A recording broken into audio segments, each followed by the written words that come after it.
नमस्कार साथियों, मैं हेमंत मीणा हमारे YouTube चैनल एग्रीकल्चर वाला पर आपका स्वागत करता हूं।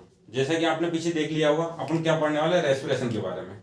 रेस्पिरेशन के बारे में, श्वसन के बारे में अपन पढ़ने वाले हैं। क्या होता है रेस्पिरेशन? सांस लेना। पौधे भी रेस्पिरेशन की क्रिया करते हैं और अपन भी करते हैं। तो रेस्पिरेशन को पढ़ने से पहले मैं आपको इसकी बेसिक चीजें बता देता हूँ। बेसिक रेस्पिरेशन क्या होता है, बेसिक चीजें की आज अपन बात करेंगे, क्योंकि अगर मैं पूरा रेस्पिरेशन आपको एक ही क्लास में पढ़ाऊँ तो 1.5 से 2 घंटे की क्लास हो सकती है, तो ज्यादा लंबी हो जाएगी, आप लोग भी बोर हो जाएंगे। तो इसको अपन 1 2 3 या पार्ट में करके पढ़ेंगे। आज बेसिक चीजें देख लेते हैं, फिर ग्लाइकोलाइसिस पढ़ेंगे अगली क्लास में। तो रेस्पिरेशन में क्या होता है, श्वसन में क्या होता है कि ये माइटोकॉन्ड्रिया है। माइटोकॉन्ड्रिया के अंदर ही श्वसन की क्रिया होती है। तो माइटोकॉन्ड्रिया में जो ये स्पेस है, डायग्राम मेरा अच्छा नहीं है, डायग्राम मुझे अच्छे से बना नहीं आता, आप बस समझने के लिए, ये जो स्पेस है इसको बोलते हैं पेरी माइटोकॉन्ड्रियल स्पेस। ये जो उंगली नुमा संरचना होती है माइटोकॉन्ड्रिया, उसको बोलते हैं क्रिस्टी। और ये माइटोकॉन्ड्रिया का डायग्राम हो गया। अब क्या होता है साइटोप्लाज्म के अंदर, क्या होता है साइटोप्लाज्म के, एक चीज याद रखना, सेल के अंदर 3 ही ऑर्गन ऐसा है जिनमें डबल मेम्ब्रेन होती है। कौन कौन से?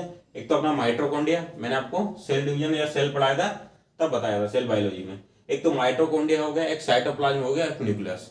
ये 3 ही ऑर्गन ऐसे हैं जिनमें डबल मेम्ब्रेन होती है, ठीक है, ये याद रखना। तो साइटोप्लाज्म में जब अपन ने फोटोसिंथेसिस होती है तो पौधे अपना भोजन किससे बनाते हैं? फोटोसिंथेसिस के द्वारा। तो फोटोसिंथेसिस में क्या किसका निर्माण होता है? ग्लूकोज का। उसी ग्लूकोज को द्वारा पौधे रेस्पिरेशन करते हैं, उसी ग्लूकोज से। तो ग्लूकोज से सबसे पहले जो ग्लूकोज है वो पायरुविक एसिड में बदलता है। ग्लूकोज से सबसे पहले किस में बदलता है? पायरुविक एसिड में। इस क्रिया को बोलते हैं ग्लाइकोलाइसिस। इस क्रिया को ग्लाइकोलाइसिस नाम देते हैं। ये अभी समझने के लिए ग्लाइकोलाइसिस इतनी सिंपल नहीं है और इतनी छोटी नहीं है, ठीक है, इसको अपन दूसरी क्लास में देखेंगे डिटेल में। तो ग्लाइकोलाइसिस के लिए ऑक्सीजन की रिक्वायरमेंट नहीं होती। ग्लाइकोलाइसिस होने के लिए ऑक्सीजन की रिक्वायरमेंट नहीं होती। और ग्लाइकोलाइसिस में 2 एटीपी का निर्माण होता है, 2 एटीपी का निर्माण होता है, 2 NADH2 का निर्माण होता है। किसमें? ग्लाइकोलाइसिस में। दो जो NADH2 है उनसे 2 एटीपी का यूज हो जाता है। किसमें? अब यहां से डिपेंड करता है पायरुविक एसिड से। ऑक्सीजन और माइटोकॉन्ड्रिया, 2 टाइप की रेस्पिरेशन आपने पढ़ा होगा, एक तो होते एरोबिक और एक एनएरोबिक रेस्पिरेशन। एरोबिक रेस्पिरेशन और एक एनएरोबिक रेस्पिरेशन। तो अगर पायरुविक एसिड यहां से दोनों ही डिफरेंट होती, अगर ऑक्सीजन या माइटोकॉन्ड्रिया दोनों ही उपस्थित हैं तो एरोबिक रेस्पिरेशन होगी। अगर ऑक्सीजन या माइटोकॉन्ड्रिया में से एक एब्सेंट या दोनों ही एब्सेंट तो एनएरोबिक रेस्पिरेशन होगी। क्या होगी? एनएरोबिक रेस्पिरेशन होगी। तो पहली कंडीशन अपन देखते हैं, ऑक्सीजन और माइटोकॉन्ड्रिया एब्सेंट है तो पायरुविक एसिड के बाद में सीधा क्या बन जाएगा? लैक्टिक एसिड बन जाएगा।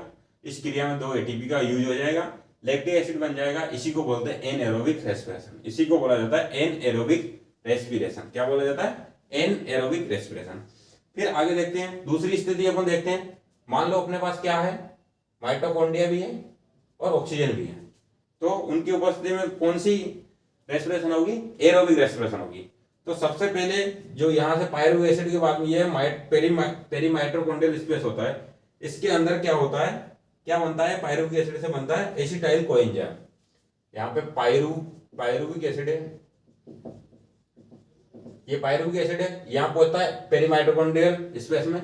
और यहाँ पे एक ऐसा एंजाइम होता है जो इसको पायरुविक एसिड को किस में बदल देता है? ये बदलता है एसिटाइल कोएंजाइम में। एसिटाइल कोएंजाइम में बदलता है। एसिटाइल कोएंजाइम में बदलता है, ये आपको ध्यान रखना है। एसिटाइल कोएंजाइम में बदलता है कौन? जब पायरुविक एसिड के बाद में पेरीमाइटोकॉन्ड्रियल स्पेस में क्रिया होती है, जो एंजाइम होता है वो किसको? पायरुविक एसिड को एसिटाइल कोएंजाइम में बदल देता है।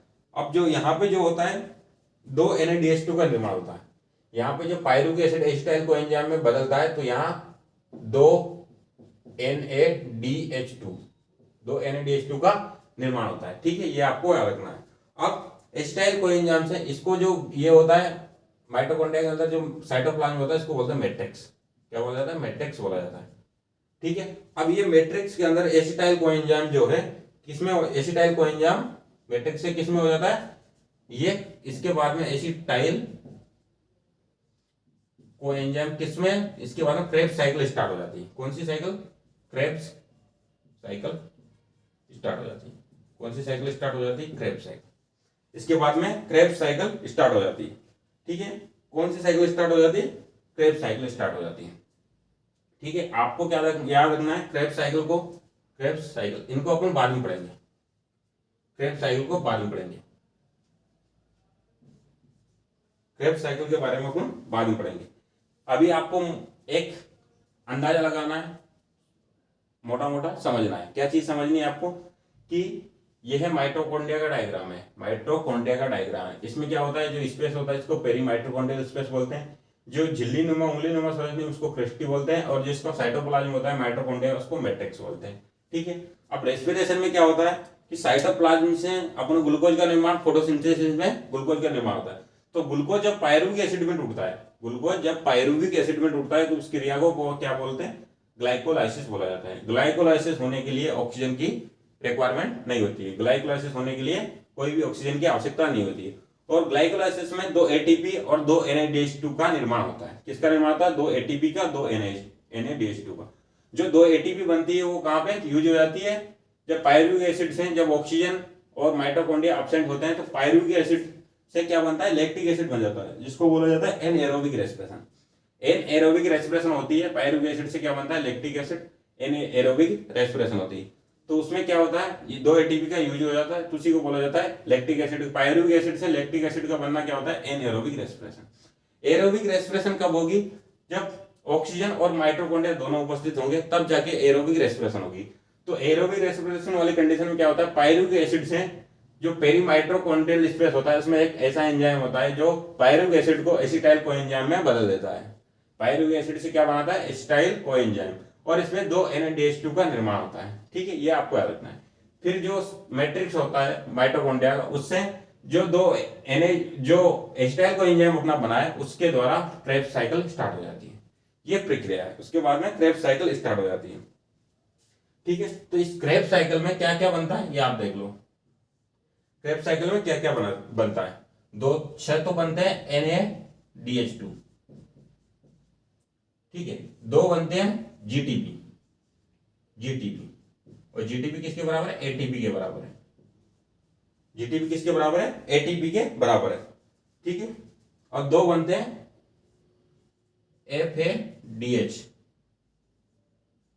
FADH2, 2 बनते हैं। अब ATP क्या होता है, ATP का फुल फॉर्म क्या है, यहां लिख देता हूं, adenosine triphosphate. Adenosine triphosphate ATP का फुल फॉर्म है। ठीक है, तो यहां पे क्रेब्स साइकिल में क्या बनते हैं, 6 तो बनते हैं NADH2, 2 GTP, जो 2 GTP बराबर ATP, और 2 FADH2। अब आप उनको काउंट करना है, क्या मिला आप उनको रेस्पिरेशन में क्या मिलता है, तो 4 तो ATP मिल गए सीधे सीधे। कौन से, 2 ATP यहां बन गए ग्लाइकोलाइसिस में। ठीक है, 2 ATP GTP ATP के बराबर 2 ATP यहां मिल गए, तो 4 तो अपन को ATP मिल गए, 4 तो अपन को ATP मिल गए। ये हो गई बात। ठीक है, NADH2 कितने मिले, NADH 2 यहां बन गए, 2 यहां बन गए, और 6 यहां बन गए, तो 10 तो बन गए NADH2, 6 बन गए। ठीक है, और 2 बन गए FADH2, ये कितने बन गए, 2। अब काउंट करो तो टोटल कितने ATP बने, 4 ATP तो सीधे सीधे बन गए, और जो तो ये इंपॉर्टेंट है। अब यहां पे एक चीज और लिखता हूं कि जो NADH2 है, एक NADH2 ये 3 ATP के बराबर होता है, 3 ATP के बराबर होता है, और जो FADH2 है ये 2 ATP के बराबर होता है, 2 ATP के बराबर होता है। तो इस तरह एक NADH2 के 3 ATP के बराबर होता है, और एक FADH2 2 ATP के बराबर होता है। तो NADH2 कितने, 10, 3 ATP बराबर तो 30, 4 तो ये थे अपने, 30 ये बन गए, और FADH2 2 ATP के बराबर था, 2 FADH2 तो 4 ATP बन गए। टोटल कितने बन गए, 38 ATP बनते हैं, जिसमें से 2 यहाँ पे यूज हो जाते हैं, तो 36 नेट प्रोडक्शन होता है, जो 36 होता है। इसमें कितने बनते हैं, 38। ये आपको ध्यान रखना है, ये आपको ध्यान रखना है, ये आपको याद रखना है। ठीक है, इसके बाद में अब अगली क्लास में पढ़ेंगे क्या, आप अगली क्लास में ग्लाइकोलाइसिस को पढ़ेंगे। इस क्लास में इतना ही। आप इसमें कोई चीज समझने आए तो कमेंट करके या फिर व्हाट्सएप और इंस्टाग्राम में ज्वाइन होके वहां पे अपना डाउट पूछ सकते हैं, अगर कोई चीज आपको समझ नहीं आए। मैंने बेसिक प्रक्रिया आपको बताई, आज के बाद में अपन ग्लाइकोलाइसिस पढ़ेंगे। ठीक है फ्रेंड, जय हिंद जय भारत।